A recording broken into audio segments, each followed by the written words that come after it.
Padi 101 FM, saluran informasi warga Padi. Radio Pas Kota Padi.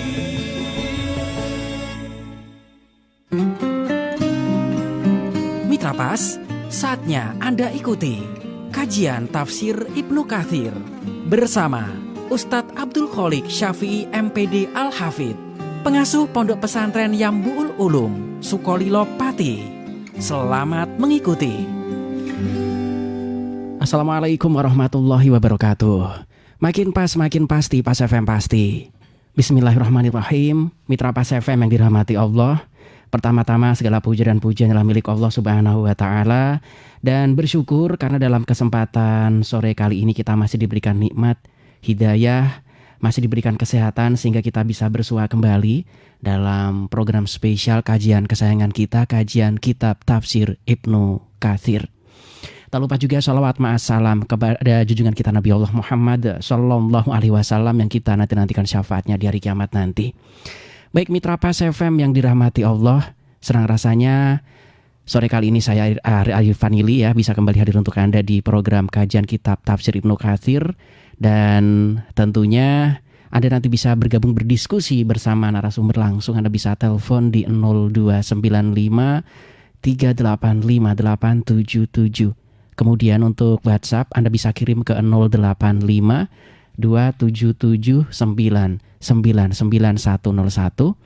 atau juga bisa komentar di fanspage kami saat acara berlangsung. Tentunya Anda bisa bergabung di fanspage kami Radio Pas FM 42. Linknya bisa Anda share untuk hewan Anda, dan ketika acara ini selesai pun Anda bisa putar ulang kalau misalkan Anda ingin mengkaji kembali topik yang dibahas. Kebetulan untuk sore kali ini kita sudah sampai tentang bahasan surat An-Naml ayat 76.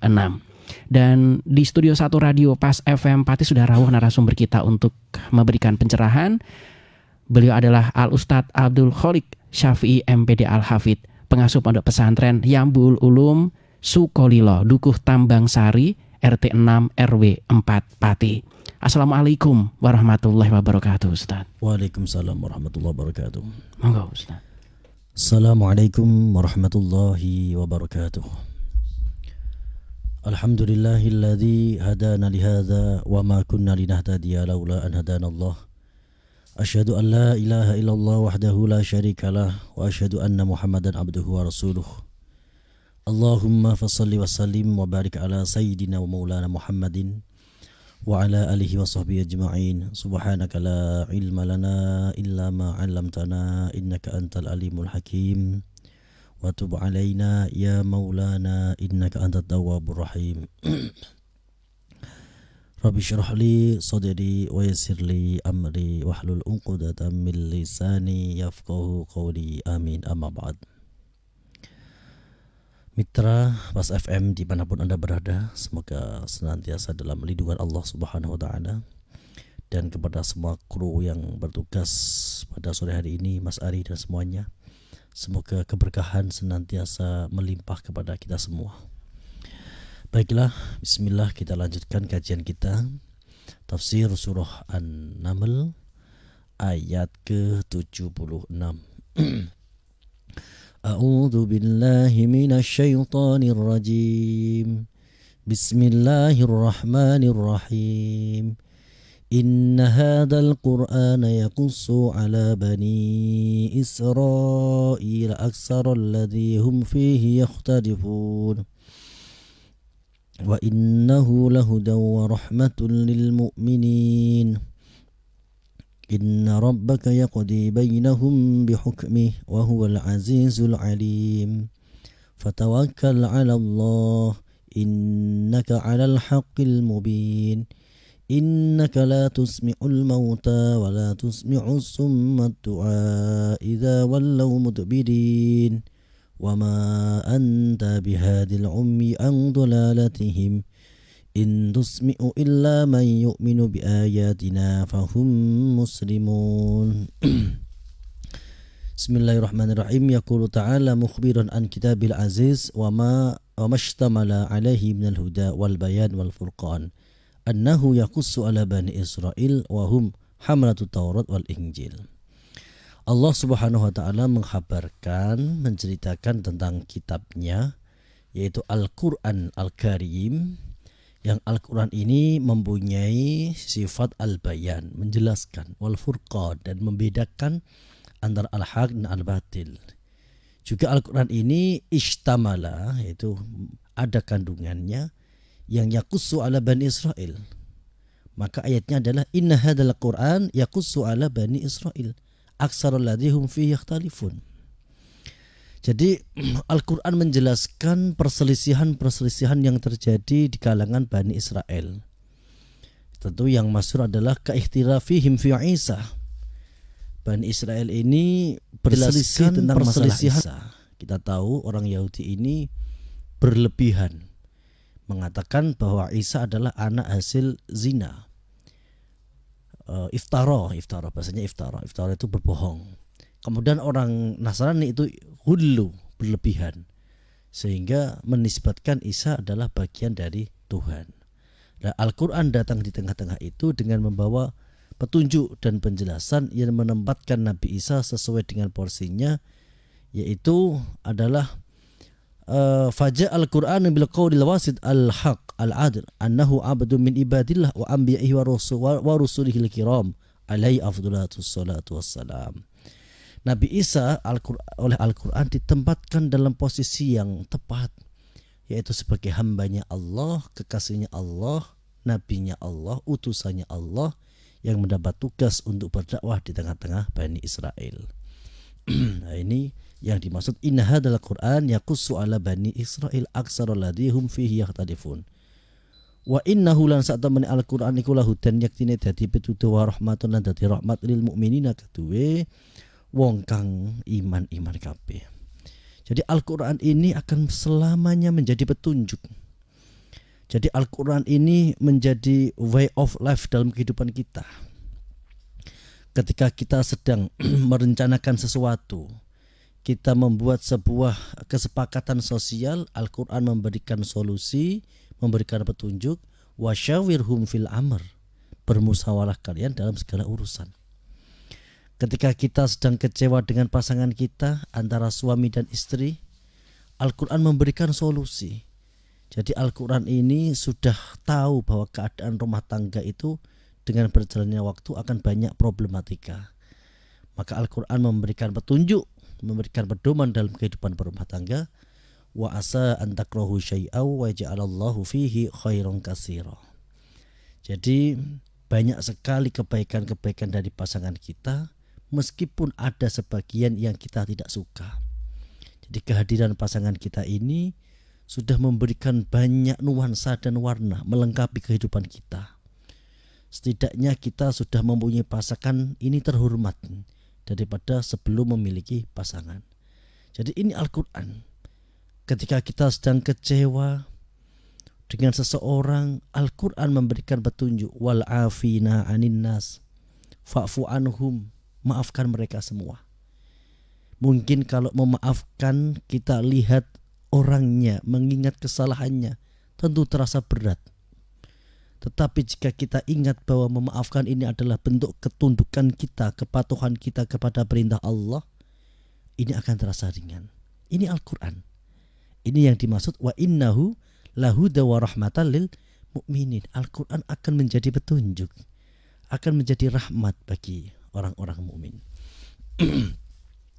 Inna rabbaka sa'tamana pengiran sira iku yaqdi mutusi bainahum ing dalam perkarane Bani Israil bi hukmi kelawan sifat bijaksanaan Allah wa huwa Allah iku al-aziz zat kang mulya al-alim tur zat kang maha ngudaneni. Jadi Allah nanti di hari kiamat akan memutuskan perselisihan yang terjadi di antara ibadih bi af'al ibadi wa aqwalihim. Perbuatan-perbuatan dan ucapan para hamba-hamba Allah semua akan diputuskan. Maka yang kita lakukan apa? Fatawakkal 'ala Allah. Kita pasrahkan segala urusan kita kepada Allah. Ayat ini khitabnya adalah Nabi Muhammad, tetapi ini juga khitab kepada seluruh umatnya, yaitu zikrul ba'd wa iradatil kul, ya. Fatawakkal 'ala Allah, tawakal kepada Allah. Tentu Nabi Muhammad 14 abad yang lalu berjuang membawa risalah, mengajak orang beribadah hanya kepada Allah, banyak mengalami penolakan, banyak dicaci maki. Dan Nabi Muhammad sebagai seorang manusia yang memiliki sifat aradul basyariyah, sifat kemanusiaan, kadang juga sedih melihat umatnya diajak untuk berjalan di jalan yang benar yang bisa menyelamatkannya dunia akhirat. Tidak mau, Nabi tentu sedih. Maka Nabi juga pernah diingatkan oleh Allah, fala'allaka bakhi'un nafsaka ala asadihim. Wahai Muhammad, jika kau tetap seperti itu, maka itu akan merugikan kamu sendiri. Fala'allaka bakhi'un nafsaka. Bisa saja pemikiranmu yang terlalu kau pikirkan, masalah yang terlalu kau pikirkan tanpa adanya tawakal, itu akan merusak kita, merusakmu. Ini menjadi sebuah pelajaran bagi kita. Kita manusia terbatas ikhtiarnya, terbatas pemikirannya, terbatas usahanya. Silahkan kita usaha semaksimal mungkin, tapi ingat, pasrahkan semuanya kepada Allah. Jadi yang menjadikan kita kuat untuk menghadapi kehidupan ini adalah fatawakal ala Allah, pasrahkan kepada Allah. Innaka la tusmi'ul mauta. Ini Al-Quran, Allah Subhanahu wa taala mengingatkan kepada Nabi Muhammad, wahai Muhammad, engkau tetap tidak akan bisa merubah orang yang al-mauta. Artinya orang yang mati itu tidak bisa kau paksa untuk mendengar. Maksudnya orang yang mati mata hatinya ini ya. Bukan berarti orang yang mati di kuburan, bukan. Ini bahasa majas. Jadi orang yang sudah mati mata hatinya, kau ingatkan dengan apapun, dia tetap tidak akan bisa. Sudahlah, kamu laksanakan tugasmu sekuat kamu saja. Tugasmu hanya memberi peringatan, tugasmu hanya menyampaikan. Pasrahkan semua kepada Allah. Wala tusmi'u sumad du'a idza wallaw mudbirin. Dan kamu tidak akan memaksa orang yang tuli untuk bisa mendengar. Artinya orang yang tidak mendapatkan petunjuk. Ini al-mauta atau as-summu ini adalah bahasa majas bagi orang-orang yang tidak mau diingatkan. Orang yang sudah tertutup mata hatinya, kau ingatkan dengan cara apapun tidak bisa. Nah, kita juga seperti itu. Kita tentu sebagai orang tua, sebagai guru, atau sebagai senior, tugas kita ingat hanya mengingatkan. Tugas kita hanya berusaha. Jangan terlalu mempunyai obsesi, mempunyai keinginan yang melebihi kapasitas kita. Ini akan membuat kita kecewa. Maka biasanya orang yang kecewa itu orang yang terlalu memiliki keinginan yang besar, obsesinya terlalu besar, dan ternyata realita tidak sesuai dengan keinginannya. Maka terjadilah kecewa. Maka kita usaha semaksimal mungkin, tapi harus diiringi dengan tawakal kepada Allah. In tusmi'u illa may yu'minu bi ayatina fahum muslimun. Orang yang mau mendengar itu orang yang memang Allah kehendaki untuk menjadi orang yang beriman. Jadi ini sebuah pembelajaran bagi kita sebagai seorang tua guru. Kalau kita terlalu ambisi untuk merubah orang menjadi baik, ambisi memintarkan seseorang, itu nanti akhirnya banyak kecewanya. Karena kenyataannya yang menjadikan orang menjadi baik, menjadikan orang menjadi alim, itu ya Allah. Lah, apa yang bisa kita lakukan sebagai guru, sebagai orang tua? Yang penting kita menata hati kita agar benar-benar kita itu ikhlas. Kita menyampaikan ini karena ini bagian ketaatan kita kepada perintah Allah. Ini yang menguatkan langkah kita. Wa idza waqa'al qawlu 'alaihim akhrajna lahum dabbatan minal ardi tukallimuhum anna an-nasa kanu bi ayatina la yuqinun. 82. Hadhihi dabbah takhruju fi akhir zaman inda fasadin nas. Allah menceritakan bahwa yang dimaksud adabah, ya, hewan yang melata ini akan keluar di akhir zaman ketika manusia telah benar-benar rusak perilakunya, rusak peradabannya. Wa tarakahum awamirallah, mereka para manusia meninggalkan perintah-perintah Allah.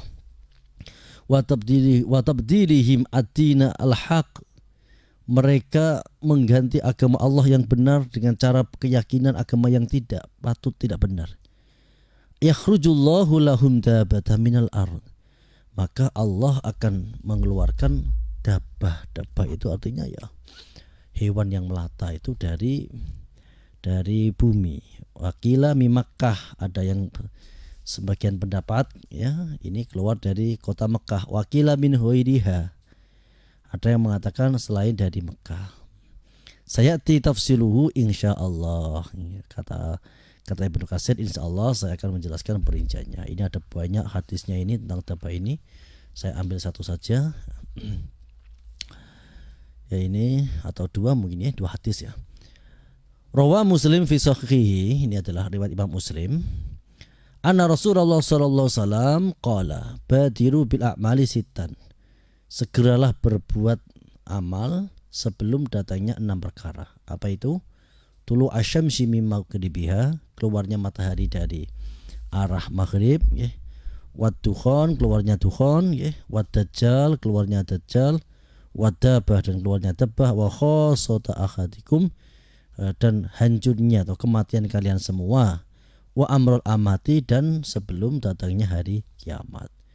Jadi Rasulullah mengingatkan, ayo beramal yang banyak ya, berbuat baik sebelum datangnya 6 perkara. Karena 6 perkara ini menjadi tanda bagian kiamat kubra.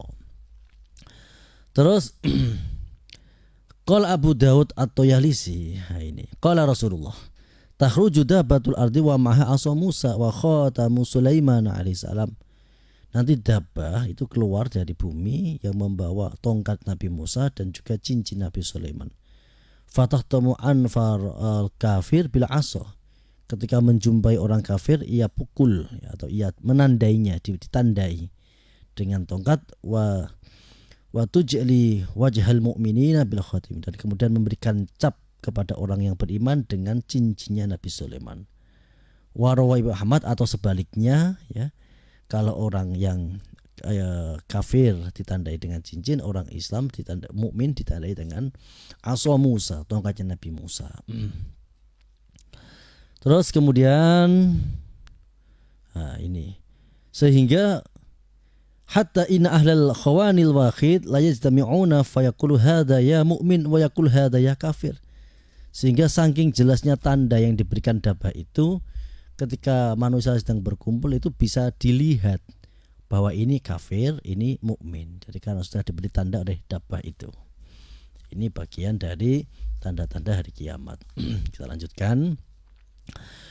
Wa yawma nahsyuru min kulli ummatin fawjan mimman yukadzibu bi ayatina fahum yuza'un hatta idza ja'u qala akadzabtum bi ayati wa lam tuhitu biha ilman amma dza kuntum ta'malun wa waqa'al qawlu 'alaihim bima dhalamu fahum la yantiqun alam yarau anna ja'alna al-laila liyaskunu fihi wan nahara mubsira inna fi dzalika laayatin liqaumin yu'minun.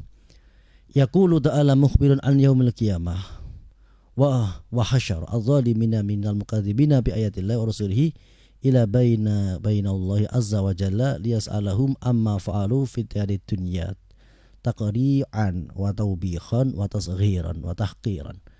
Allah Subhanahu wa taala menjelaskan, mengabarkan tentang datangnya hari kiamat. Allah akan menggiring orang-orang zalim, orang-orang yang mendustakan ayat-ayat Allah, yang mendustakan kepada syariat-syariat para utusan, kemudian dikumpulkan dan mereka ini dijadikan satu dengan orang-orang yang mempunyai perilaku yang sama. Untuk apa? Untuk takrian, mereka dicela, dihina, direndahkan sebagai pembalasan atas perbuatan mereka yang mendustakan Rasulullah dan syariat-syariat para utusan. Maka ayatnya wa yauma nahsyuru wa yaumal indam ikudino nahsyuru ngumpulaken kita min kulli ummatin saking saben-saben umat faujan ing sak golongan ay min kulli qaumin wa qarnin, setiap kaum setiap kurun waktu, satu golongan jama'atan. Jadi nanti orang itu berkumpul di hari mahsyar itu berkelompok-kelompoknya. Kalau orang yang di dunianya senang dengan orang-orang baik, senang dengan ajaran Rasulullah, senang dengan dzurriyyah Rasulullah, senang dengan para alim ulama, maka akan dikumpulkan.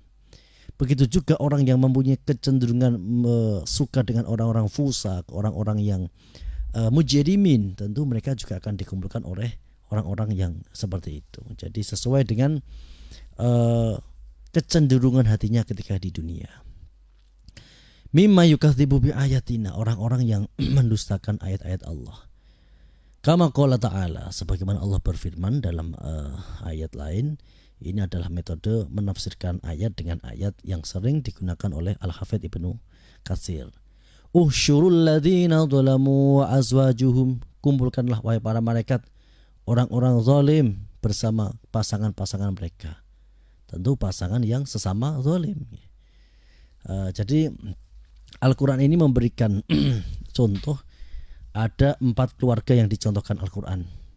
Pertama tentu ada keluarga sebagaimana Nabi Nuh alaihissalam, malang nasib Nabi Nuh, seorang nabi solih baik, kemudian mempunyai istri yang jahat yang tidak taat.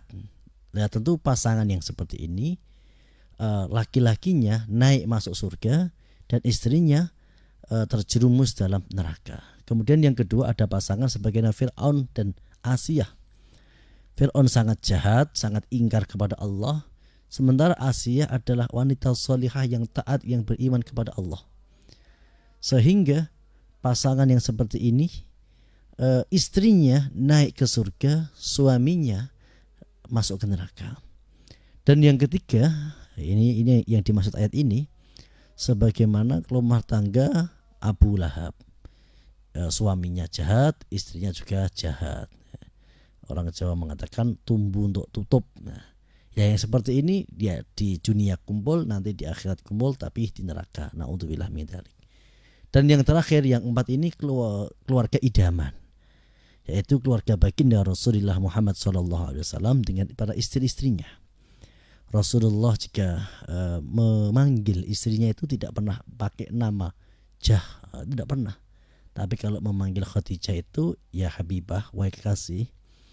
Memanggil Aisyah itu dengan panggilan ya Humaira, wahai wanita yang selalu kemerah-merahan pipinya. Jadi selalu ada romantis antara Rasulullah dan istri-istrinya. Ini rumah tangga yang idaman, di dunianya berkumpul berbahagia, nanti di akhirat juga akan berkumpul dan berbahagia. Hatta idza ja'u, sehingga nalikane padha teka sapa wong-wong kafir, waqafu baina yadayillah, mereka dihadapkan di sisi Allah fi maqamil mas'alati, yaitu di dalam sebuah tempat yang mereka dimintai pertanggungjawaban. Qala akadzabtum bi ayati, akadzabtum apa to padha nguraken sira kabeh bi ayati kelawan ayat-ayat ingsun, walam tukhitulan ora padha meliputi sira kabeh biha kelawan ayat ya ilman ing ilmu, ammadza kuntum ta'malun. Jadi nanti orang-orang mukadzibina bi ayatillah ini ditanya oleh Allah, kenapa kamu mendustakan ayat-ayatku padahal kamu tidak mempunyai kemampuan untuk itu? Kenapa kamu melakukan seperti itu? Ammadza kuntum ta'malun, bagaimana perilakumu itu? Fayas'aluna an i'tiqadihim wa amalihim, akan ditanya tentang i'tiqadnya, imannya. Jadi iman ini perkara yang paling final ya. Si orang sejahat apapun kalau masih ada iman dalam hatinya meskipun seberat dzarrah, nanti meskipun sudah masuk neraka akan mendapat maghfirah dan diangkat di surga. Terus kemudian ini dijelaskan dengan ayat lain, fala saddaqa wala shalla walakin kadzdzaba wa tawalla. Jadi mereka membenarkan kenapa ia masuk neraka, karena mereka tidak mau membenarkan perkara yang benar dan tidak mau sholat. Jadi dari ayat ini Jadi orang kafir meskipun kafir, jadi salah satu syarat wajibnya sholat itu kan harus muslim. Tetapi orang kafir itu juga nanti akan mendapat taklif atau mendapat pertanggungjawaban kenapa ia tidak mau sholat. Jadi alasan kenapa orang disiksa itu salah satunya karena meninggalkan sholat. Nah, jadi ini pentingnya kita melaksanakan sholat. As-sholatu imaduddin. Jadi sholat ini adalah menjadi tiang dari agama kita.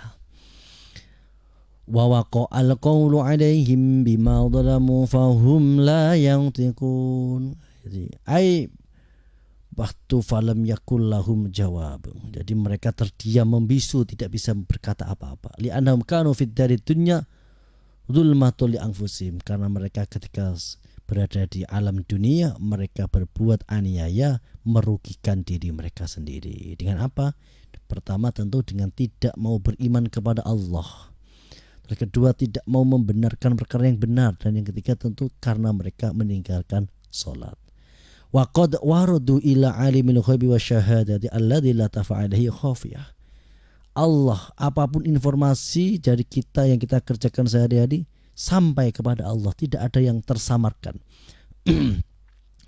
Summa qala ta'ala munabbihan ala qudratihi tamah wa sultan adi masyani rafi alladzi tajibu ta'atuhu wal inqiyad wa li awamiri wa tasdiqu anbiya'ihi fima ja'u bi minal haqqi alladzi la muhida anhu. Kemudian Allah berfirman, Allah menegaskan tentang sifat kudrohnya yang sempurna dengan sifat kemampuannya yang ar-rafi, yang maha tinggi, yaitu alam yaro anna ja'alna laila liyaskunu fiha. Alam yaro apa ora padha ningali sapa wong-wong kafir anna sak temen ingsun iku ja'alna dadi aken ingsun alaila ing waktu malam liyaskunu supaya istirahat fihi ing dalam waktu malam. Jadi salah satu sifat kudrohnya Allah, kasih sayangnya Allah juga, yaitu Allah menciptakan waktu malam yang digunakan untuk istirahat, untuk merefresh diri. Wa ja'alna naumakum subata wa ja'alna laila libasa wa ja'alna nahara ma'asya. Jadi Allah mendesain malam ini agar semua kegiatan terhenti, kemudian istirahat untuk merelaksasi tubuh kita. Dan kemudian Allah menciptakan siang ini bersinar terang benderang agar kita bisa ma'isyah, mencari kehidupan, mencari nafkah, bekerja keras untuk sangu ibadah. Nah, jadi bekerja itu tujuannya adalah untuk sangu ibadah. Dan ini adalah bagian tanda ar-roh, tanda-tanda ayat-ayat Allah, wan naharu mubsira, waktu siang yang bersinar. Inna fi dzalika laayatil liqaumi yu'minun. Pergantian siang malam ini menjadi ayat kebesaran Allah tentu bagi orang-orang yang beriman. Jadi untuk melihat mukjizat itu kita tidak usah menunggu tongkat seperti Nabi Musa yang bisa membelah lautan. Tidak usah menunggu kemudian ada anak unta yang keluar dari batu. Cukup kita melihat pergantian siang malam. Ini sebuah hal yang luar biasa. Apa buktinya? Kita tidak bisa ikut campur. Wayai saatnya pagi menjelang, ya pagi menjelang, saatnya sore matahari tenggelam juga seperti itu terus, dan kita menyaksikan ini sebuah hal, ini bukan hal yang biasa, ini hal yang luar biasa bagi orang yang mau berpikir. Jadi ketika malam, ketika siang, ini semuanya menandakan betapa hebatnya Allah. Artinya hebatnya Allah itu yang bisa mengelola hanya Allah. Kita tidak bisa berbuat apa-apa atas ini. Masih ada waktu Mas Adi ya? Sampai 8 nih. Wa yauma yunfahu fis suri fa fazi'a man fis samawati wa man fil ardi illa man syaa Allah wa kullun atauhu dakhirin wa taral jibala tahsabuha jamidatan wa hiya tamurru marra as-sahab sun Allahilladzi atqana kulla syai' innahu khabirum bima taf'alun man jaa bil hasanati falahu khairum minha wa hum min faza'i yawma idzin aminun wa man jaa bis sayyi'ati fakumbat wujuhuhum fin nar hal tujzauna illa ma kuntum ta'malun yukhbiru ta'ala an hauli yaumi nafkhatil faz'i fis suri wa huwa kama ja'a fil hadis qarnun yunfau fihi wa fi hadis suri ana israfilahu wa alladhi yanfakhu fi bi amri ta'ala. Jadi ayat ini Allah mengabarkan tentang huru-hara yang terjadi di hari kiamat, yaitu ditandai dengan tiupan sangkakala yang ditiup oleh malaikat Israfil. Jadi dengan perintah Allah nanti malaikat Israfil meniup dan itu akan mengejutkan, menghancurkan semua penduduk makhluk yang ada di alam semesta ini. Jadi malaikat Israfil sampai sekarang itu posisinya sudah siap siaga memegang sangkakala, sewaktu-waktu diperintahkan tanpa jeda langsung ditiup, dan ini mengejutkan. Illa mangsya Allah, semuanya akan hancur kecuali makhluk-makhluk yang Allah kehendaki untuk tetap hidup. Wahum asyuhada, mereka adalah para saksi.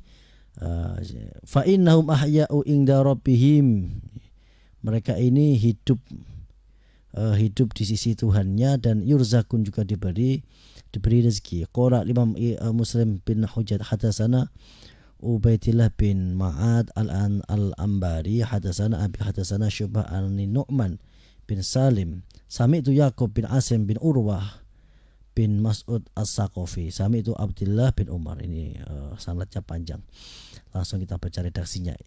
Yakhruju ad-dajalu fi ummati fayamkusu arba'ina. Jadi Dajjal nanti akan keluar, yakhruju itu menggunakan fi'il mudhari'. Jadi zamannya adalah zaman istiqbal, mustaqbal, akan datang. Dajjal akan keluar di dalam umatku dan akan fayamkusu arba'ina, akan memberikan ujian selama 40 ya, 40. Ini la adri arba'ina yauman wa arbina syahron wa arbina aman. Kata perawinya, saya tidak tahu ini apakah 40 hari atau 40 bulan atau 40 tahun. Ada yang mengatakan satu hari pertama seperti sekian, kemudian satu hari yang kedua seperti ini. Ada banyak lah pendapat. Yang jelas Dajjal itu nanti akan keluar untuk memberikan ujian, dan salah satu ujian besar itu ya keluarnya Dajjal. Maka kita dianjurkan ketika doa tahiyat itu Allahumma inni a'udzubika minal adzabil qabri wa min adzabin nar wa min fitnatil mahya wal mamat wa min fitnatil masihid dajjal. Jadi tidak ada nabi diutus oleh Allah kecuali ia mengingatkan tentang bahaya fitnahnya Dajjal. Terus kemudian sumayam kusuna sasabaina sinina laisa lahu bainasnaini adawatun. Oh ini kelewat ini. Terus kemudian ini faya ba'asullah Isa bin Maryam. Nah, kemudian Allah menurunkan Nabi Isa. Terus sumayam kusu sabaina sinina, Nabi Isa ini akan fayatulubuhu fayuhlikuhu, Nabi Isa akan mencari Dajjal dan membunuhnya. Sumayam kusu nasu sabaina sinina laisa bainasna ini adawatun. Kemudian setelah Dajjal terbunuh, Nabi Isa didampingi Imam Mahdi, mendampingi manusia umat Muhammad selama kurang lebih ini sab'a sinina 7 tahun, dan benar-benar tentram, adil, makmur, sehingga tidak ada satupun dari dua orang yang berselisih di waktu itu. Summa yursilullah rihan baridatan min qibali Syam fala yabqa ala wajhil ardi ahadun fi qalbihi misqala dzarrah min khairin aw iman illa qabadatuhu. Kemudian Allah mengutus ya sebuah angin yang dingin yang berasal dari Syam. Kemudian siapa saja orang yang beriman yang menghirup angin ini, mereka akan dicabut nyawanya. Hatta law kana ahadakum dakhala fi kabiti jabal dakhalati hatta naqbidahu. Sehingga ketika ada seseorang yang bersembunyi di balik sebuah bebatuan di bukit pun akan tertembus oleh angin itu, jika ia beriman dia akan meninggal dunia. Fa yabqa syirarun nasi fi khifatit tayr. Maka yang tersisa adalah orang-orang yang paling jahat, yang mudah sekali melakukan keburukan. Terus kemudian wahla misai, orang yang perilakunya seperti hewan buas, sangat jahat dan sangat tega untuk menyakiti sesamanya. La ya'rifuna ma'rufan, mereka sama sekali tidak mengetahui perkara yang ma'ruf. Wala yungkiruna mungkaron, mereka tidak ingkar dengan perkara yang mungkar. Fatamassalamu syaiton fayaqulu ala tahtajibun, kemudian setan mendatangi mereka dan menyuruh mereka untuk menyembah kepada berhala-berhala kembali. Wahum dzalika darun rizquhum hasinun hasana isyatuhum, mereka hidup dengan bergelimbang harta, kehidupan yang mudah, rezeki yang banyak. Terus kemudian mereka benar-benar melupakan Allah, sehingga summa yunfahu fis-sur falayasma'u ahadun illa asgha laitan. Kemudian ditiuplah sangkakala yang pertama, maka semua manusia tidak ada yang tidak terkejut. Semuanya terkejut sehingga kepalanya ini dimiringkan saking terkejutnya mendengar suara itu. Terus kemudian ditiup sangkakala yang kedua kembali, dan hancur leburlah semua manusia dan musnahlah semua alam raya ini. Wa kullun atauhu dakhirin, setiap dari makhluk, setiap manusia nanti akan mendatangi Allah di hari kiamat itu dengan dakhirin, merendahkan diri. Jadi orang itu akan dipaksa tahu, baik tahu secara terpaksa atau tahu secara tiba-tiba, itu dengan datangnya hari kiamat. Terus kemudian watarul jibala tahsabuha jamidatan wa hiya tamurru marras sahab, yang kalian lihat gunung itu seakan-akan jamidah, kokoh, tetapi ketika telah datang hari kiamat maka ia akan berjalan hancur lebur berkeping-keping. Dalam ayat lain wasuyiratil jibalu fakanat saroba, gunung-gunung ini berhamburan seakan-akan berjalan, saking dahsyatnya kerusakan itu. Terus sun'allahilladzi asqana kulla syai', begitulah ciptaan Allah. Allah menciptakan gunung itu benar-benar kokoh, karena selain tinggi menjulang juga ada yang menancap ke dalam bumi yang membuat ia sangat kokoh berdiri. Tetapi ketika telah datang hari kiamat, itu semua akan sia-sia, hancur semua.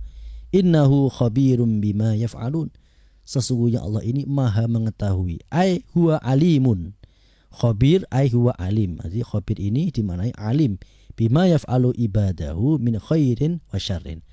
Allah sangat mengetahui perilakunya hambanya, baik keburukannya ataupun kebaikannya, apapun yang ia lakukan.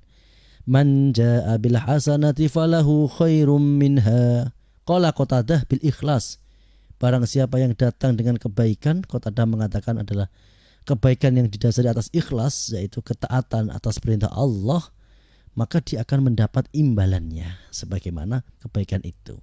Misalkan kita memerintahkan sholat, ya kita tentu akan mendapatkan pahalanya sholat itu sebagaimana pahala sholat tanpa mengurangi pahala orang yang mengerjakan. Dalam ayat lain falahu asyru amsalihha, bahkan dalam ayat lain itu orang yang mengajak kebaikan itu mendapatkan 10 dari yang dikerjakannya. Wa man jaa bisayyi'ati faqubat wujuhum finnar, barang siapa yang berperilaku buruk akan dijungkirkan di dalam neraka. Hal tujzauna illa ma kuntum ta'malun. Jadi seseorang akan diberikan balasan sesuai dengan perilakunya. Ini tak polke sisan Mas Ari. Innama umirtu an a'budu rabb hadhil baldati allati haramaha wa lahu kullu syai' wa umirtu an akuna minal muslimin wa an atlu al-Qur'an faman ihtada fa innama yahtadi li nafsihi wa man dhalla faqul innama ana minal mundirin wa qul alhamdulillahi sayuriikum ayatihi fata'rifunaha wa ma rabbuka bighafilin amma ta'malun.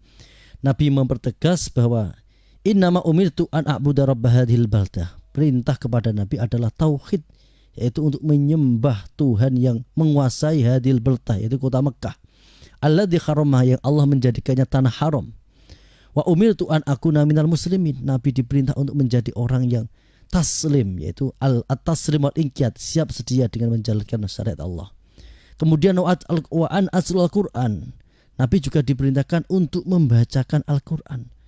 Barang siapa yang mendapat petunjuk, maka ia akan mendapatkan petunjuk. Barang siapa yang dikehendaki Allah mendapat petunjuk, ia akan mendapatkan petunjuk dan menjadi orang baik. Wa man dhalla faqul innama ana minal mundirin, barang siapa yang menolak dakwahku tetap di dalam kesesatannya, Nabi mengatakan tugas saya hanya memberi peringatan. Dan terakhir, wa qulil hamdulillah sayyidikum ayatihi fata'rifunaha. Segala pujiannya milik Allah. Kita akan diberitahu tanda-tanda kekuasaan Allah, dan ingat wa ma rabbuka bighafilin amma ta'malun. Allah tidak pernah lupa dengan apa yang kita kerjakan. Alhamdulillah Mas Adi, ini selesai surah An-Naml ini. Nanti minggu depan kita masuk surah Al-Qasas ya. Ya betul. Al-Qasas, oke. Selanjutnya kita lanjutkan sesi dialog interaktif. Monggo Mas Adi. Baik, untuk Anda yang sore kali ini ingin bergabung, Anda bisa telepon monggo di 0295385877 untuk khusus telepon Mitra Pas ya. Sementara untuk WhatsApp, mumpung masih ada kesempatan beberapa menit, semoga nanti nyampe di 085277999101. Saya bakal buka penelpon pertama. Halo, assalamualaikum Pak FM Pati. Waalaikumsalam warahmatullahi wabarakatuh, Mas Ari. Baik, dengan siapa di mana Bapak? Bapak Sepuh di Gunung Undang. Silakan Bapak. Assalamualaikum warahmatullahi wabarakatuh. Ya, Waalaikumsalam warahmatullahi wabarakatuh. Petinyon Perso. Siapakah sebenarnya Imam Mahdi itu? Kenapakah beliau itu munculnya kok di hari kiamat? Mohon semangat mawon. Assalamualaikum warahmatullahi wabarakatuh. Waalaikumsalam warahmatullahi wabarakatuh. Tentang Imam Mahdi ini Ustaz. Ya, jadi Imam Mahdi itu hadisnya ahad ya, yang dari Imam Muhammad, bahwa nanti akan muncul Imam Mahdi, yaitu sosok panutan yang zuriyah dari Rasulullah, dan namanya juga sama dengan Nabi Muhammad. Ia keluar kemudian bersama dengan Nabi Isa yang turun di Menara Putih kota Damaskus.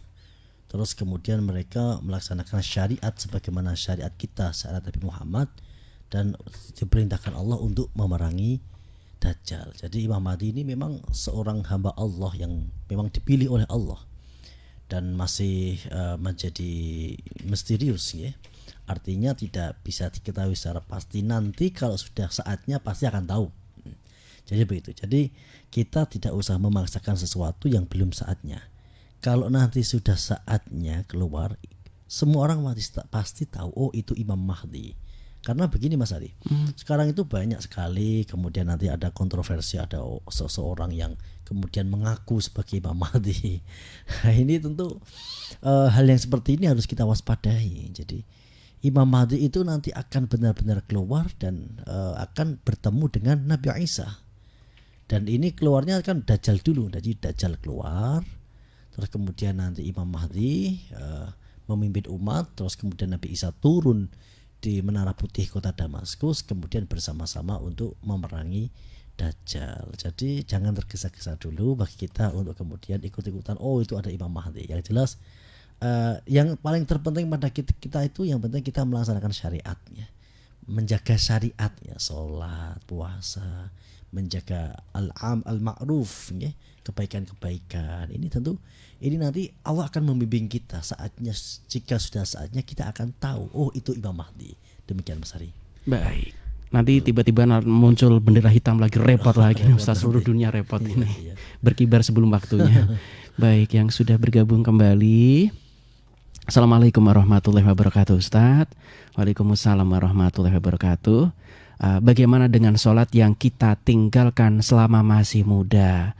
Yang namanya muda kan kadang ada lurus, ada bengoknya juga Ustaz, dari 4469. Alhamdulillah ini sudah dapat petunjuk dari Allah Subhanahu wa taala untuk selalu tidak meninggalkan sholat. Sudah mulai sadar Ustaz. Mohon pencerahannya ini bagaimana Ustaz? Jadi